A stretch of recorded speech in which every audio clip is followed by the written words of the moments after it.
News 31 Uttarakhand के साथ खास बातचीत के लिए वरिष्ठ भाजपा नेता लालकुआ से पवन चौहान जी हमारे बीच में मौजूद है, जिनसे आगामी 2022 के विधानसभा चुनाव को लेकर कुछ बिंदुओं में चर्चा होगी। चौहान जी, सबसे पहले तो स्वागत है आपका न्यूज 31 उत्तराखंड में। जिस तरीके से देखते हैं आगामी 2022 के विधानसभा चुनाव नजदीक है, लगातार जो है आप भी जमीनी स्तर से जनता के बीच में जाकर जो है काम किया है और लगातार जो है चाहे कोरोना काल की बात करें चाहे दैवीय आपदा की बात करें, तो भारतीय जनता पार्टी के क्या अभी विकास के एजेंडे है जो आगामी 2022 के विधानसभा चुनाव में जो है भारतीय जनता पार्टी जनता के बीच में जा रही है?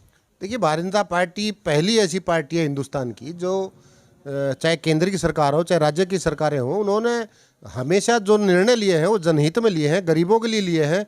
जो हमारा अंत्योदय का हमारा एक नीति बनाई हुई है हमारे जो संस्थापक लोगों ने, उसी आधार पर भारतीय जनता पार्टी काम करती है। और गरीबों को जो वास्तव में जिनको कभी पूछा नहीं गया, भारतीय जनता पार्टी ने आज उन गरीबों को उनका हक दिया है, उनको रहने का एक तरीका बताया है। आज 2 साल से कोरोना काल होते हुए भी, कोरोना काल में अन्य पार्टियां दिखाई नहीं दी, सब गायब थी, अपने अपने घरों में गायब छुपे हुए थे। भारतीय जनता पार्टी का एक एक कार्यकर्ता आदरणीय नरेंद्र मोदी के आह्वान पर जनता के बीच में रहा। बहुत से हमारे मंत्रियों ने, बहुत से हमारे सांसदों ने, बहुत से हमारे विधायकों ने, हमारे कार्यकर्ताओं ने अपनी जान की बलि दे करके कोरोना में लोगों की सेवा की है। आदरणीय मोदी जी ने आह्वान किया था कि कोई भूखा नहीं सोए, किसी को किसी तरह की पीड़ा ना हो, ऐसा प्रयास सबका रहा है। चौहान जी, जानना चाहेंगे जिस तरीके से आगामी चुनाव नजदीक है, लगातार भारतीय जनता पार्टी के लालकुआ विधानसभा से प्रबल दावेदारी की जो है यहाँ पे दावेदारी पेश कर रहे हैं लोग, तो किस तरीके से आपको लगता है कि आलाकमान आपको आगामी चुनाव में टिकट देगी?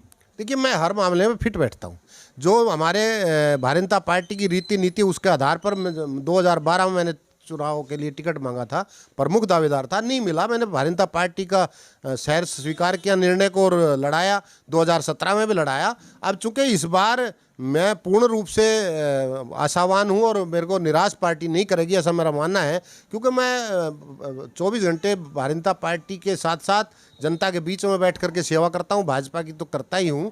फिर मैंने 5000 युवाओं को, लगभग 5000 युवाओं को यहाँ नौकरी दी है। मैंने अपने इस 25 साल के जीवन काल में जो राजनीतिक रूप से सक्रियता मेरी रही है, लोगों की सेवा की है। मैंने कभी रात को मोबाइल बंद नहीं किया, मैंने हमेशा जनता के बीच में रहने का प्रयास किया है। क्या लगता है आगामी 2022 के विधानसभा चुनाव में जो है कांग्रेस की बात करें और तीसरी पार्टी जो आम आदमी पार्टी है, आम आदमी पार्टी ने भी 70 के 70 विधानसभा चुनाव से लड़ने का ऐलान किया है, क्या लगता है कहीं ना कहीं ऐसे में भारतीय जनता पार्टी के माथे पे चिंता की लकीर है? भारतीय जनता पार्टी तो और खुश है, चूंकि कांग्रेस तो वहाँ मैदान में नहीं थी। अब कांग्रेस को नुकसान करने के लिए, कांग्रेस को ठीक करने के लिए आम आदमी पार्टी आ गई है। आम आदमी पार्टी ने दिल्ली में कांग्रेस को ख़त्म कर दिया है। यहाँ भी आम आदमी पार्टी कांग्रेस का नुकसान करेगी, हमारा कुछ नहीं कर पाएगी। और अभी यहाँ चूँकि वो दिल्ली में भी ठीक से नहीं कर पाए हैं, आज दिल्ली में आम आदमी पार्टी की स्थिति बहुत ख़राब है।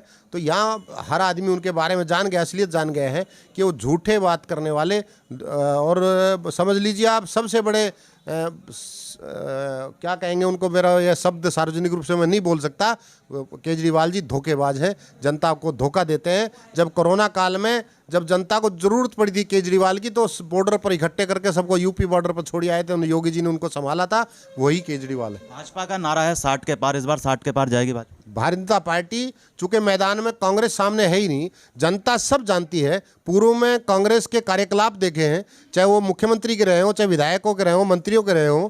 इसलिए हमारा जो 60 पार का नारा है वो इसलिए महत्वपूर्ण है कि जनता भारतीय जनता पार्टी की ओर देख रही है। भारतीय जनता पार्टी ऐसी पार्टी है जो जनता गरीबों के हित की बात करती है। बिल्कुल, ये हमारे बीच में जो है वरिष्ठ भाजपा नेता थे, लालकुआ विधानसभा से प्रबल दावेदारी इस बार इनकी है। और जिस तरीके से लगातार जो है कोरोना काल की बात करें चाहे दैवीय आपदा की बात करें, लगातार ज़मीनी स्तर से जनता के बीच में जाकर जो है काम करते हैं। और वहीं अगर आलाकमान जो है इनको आगामी 2022 के विधानसभा चुनाव में टिकट देती है और कहीं ना कहीं जनता जो है अगर इनको आशीर्वाद देता है, तो विकास के एजेंडों को लेकर जो है जनता के बीच में जारी है। और आगामी 2022 के विधानसभा चुनाव में भारतीय जनता पार्टी पुनः जो है 60 के पार उत्तराखंड की धरती पर आएगी। राकेश जोशी, न्यूज 31 उत्तराखंड के साथ, लालकुआ। उत्तराखंड से जुड़ी तमाम खबरों को देखने के लिए हमारे चैनल को सब्सक्राइब करें और बेल आइकन दबाना ना भूलें।